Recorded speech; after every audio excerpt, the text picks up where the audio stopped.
കേരളത്തിൽ സാധാരണ ഈ ക്യാമ്പുകൾ, പഠന ക്യാമ്പുകൾ സംഘടിപ്പിക്കുന്ന ചില സ്ഥിരം വേദികളും ചിലപ്പം ചരൽക്കുന്നാവാം, ചിലപ്പോൾ അടൂരാവാം, ചിലപ്പോൾ തിരുവനന്തപുരത്താവാം.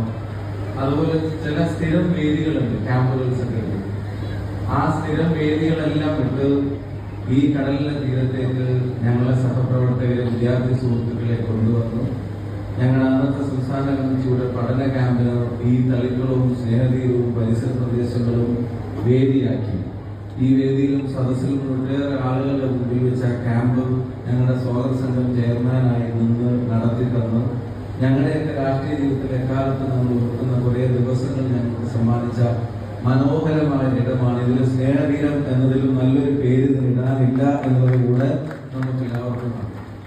ആ സ്നേഹതീരത്ത് അന്ന് ക്യാമ്പിന് വേണ്ടി വന്നതിന്റെ ഓർമ്മകളാണെങ്കിൽ ഇന്ന് ആവേശകരമായിട്ടുള്ള ഓർമ്മയും പ്രചോദനമാകാൻ പോകുന്ന ഒരു ചടങ്ങിലേക്കാണ് നമ്മളെയൊക്കെ ക്ഷണിച്ചിട്ടുള്ളത് എന്നുള്ള കാര്യത്തിനും അതിയായിട്ടുള്ള സന്തോഷം ഉണ്ടാകുവാനും ഈ ചെറുപ്പക്കാരുടെ വിസ്മയത്തോടെയാണ് നമ്മൾ എല്ലാവരും നോക്കിക്കാണുന്നത്.